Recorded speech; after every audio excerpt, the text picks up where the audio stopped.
Halo semuanya. Baik teman-teman, apa kabar semuanya di rumah? Nah, kali ini kita kedatangan bintang tamu dari mahasiswa Akademi Farmasi Yarsi Pontianak. Dengan saya Wahyu, dan bintang tamu kita pada hari ini adalah Septian Nur Rahman. Baik, kali ini pembahasan kita adalah tentang istilah-istilah medis yang berhubungan dengan sistem saraf pusat. Baik, penasaran bagaimana videonya? Langsung saja kita ke videonya. Oke, terima kasih untuk Bang Wahyu atas perkenalannya serta pembukaannya. Sebelumnya perkenalkan, nama saya Septian Nur Rahman atau bisa dipanggil dengan Bang Tian.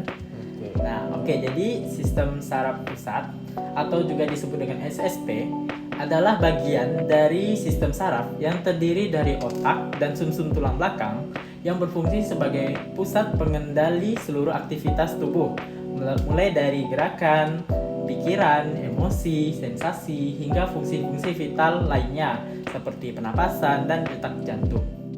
Nah, ada beberapa istilah-istilah dari sistem saraf pusat atau SSP ini yang saya ketahui, yaitu yang pertama ada abdusen. Abdusen ini merupakan otot penggerak bola mata. Yang kedua ada aksesoris spinal atau yang disebut juga dengan koordinasi gerakan bahu dan leher. Yang ketiga ada afferent nerve atau saraf pembawa nucleus ke arah otak. Nah, yang keempat yaitu ada badan sel yang disebut dengan penyedia bahan makanan. Yang kelima ada brainstem atau yang disebut juga dengan batang otak.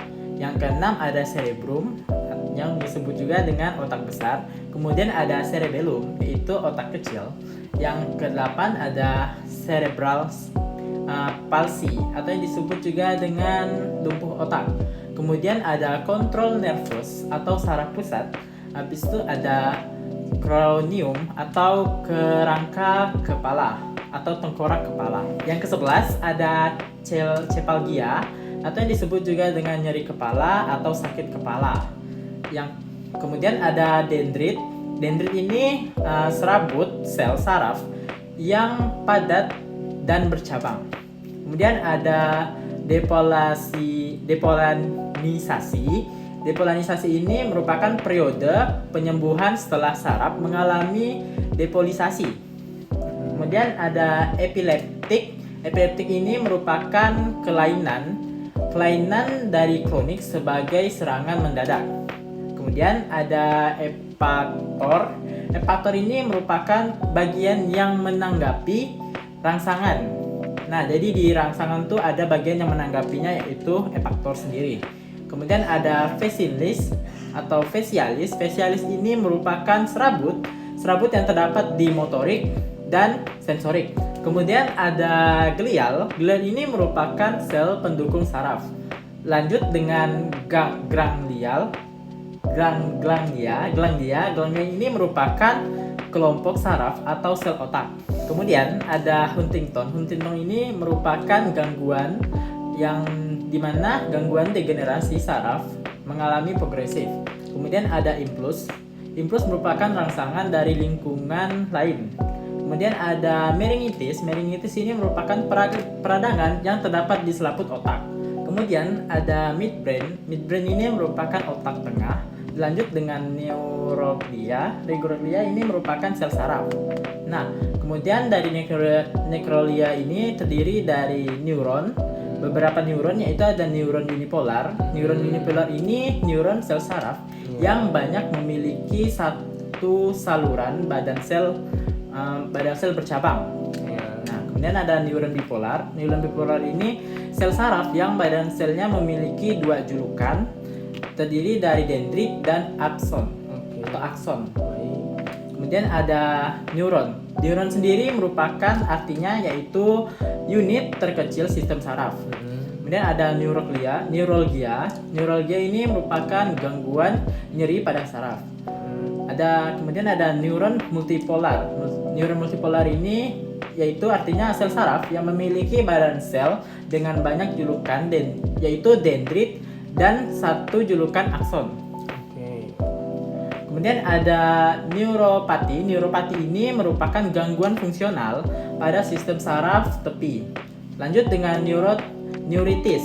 Neuritis ini merupakan peradangan pada saraf Dilanjutkan dengan neuritis. Neuritis ini merupakan peradangan pada saraf, yaitu saraf tepi. Kemudian ada optikus. Optikus ini transmisi. Transmisi ini di mana impuls ke retina mata. Dilanjutkan dengan plexus. Plexus ini merupakan jaringan anyaman dari saraf. Kemudian ada periponal nervus. Periponal nervus ini merupakan saraf bagian tepi. Lanjut dengan ponis. Ponis merupakan jalur serabut saraf. Kemudian ada polarisasi. Polarisasi ini merupakan keadaan saraf sedang istirahat atau tidak sedang menjalankan rangsangan.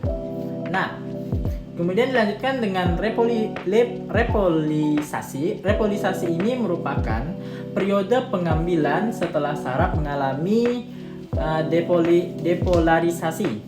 Kemudian dilanjutkan dengan selaput anyolin. Selaput anyolin ini merupakan lapisan lemak putih meliputi akson. Kemudian ada sklerosis. Sklerosis ini merupakan peradangan dan penebalan jaringan. Dilanjutkan dengan saraf simpatik. Nah, saraf simpatik ini merupakan saraf yang merangsang kerja organ. Kemudian ada saraf parasimpasik. Saraf parasimpasik ini kebalikannya dari saraf simpasik, yaitu menghambat kerja organ. Kemudian ada sinaps adalah titik pertautan antara dua neuron. Kemudian ada sinapsis. Sinapsis ini merupakan pertemuan antara ujung reurit sinal saraf satu dan ujung dendrit di sel saraf lain.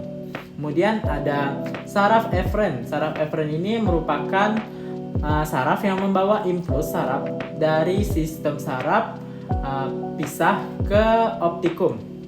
Kemudian ada saraf aferen. Saraf aferen ini merupakan saraf yang membawa impuls saraf dari reseptor ke sistem saraf pusat. Kemudian ada saraf kronial. Saraf kronial ini merupakan saraf yang terletak di otak. Kemudian ada saraf spinal. Saraf spinal ini merupakan saraf yang terletak di sumsum tulang belakang. Kemudian ada foskusitas cerebral. Nah, foskusitas cerebral ini merupakan peradangan pembuluh darah otak. Dilanjutkan dengan akson. Akson merupakan serabut sel saraf panjang. Kemudian ada afesin. Afesin ini merupakan hilangnya daya ingat.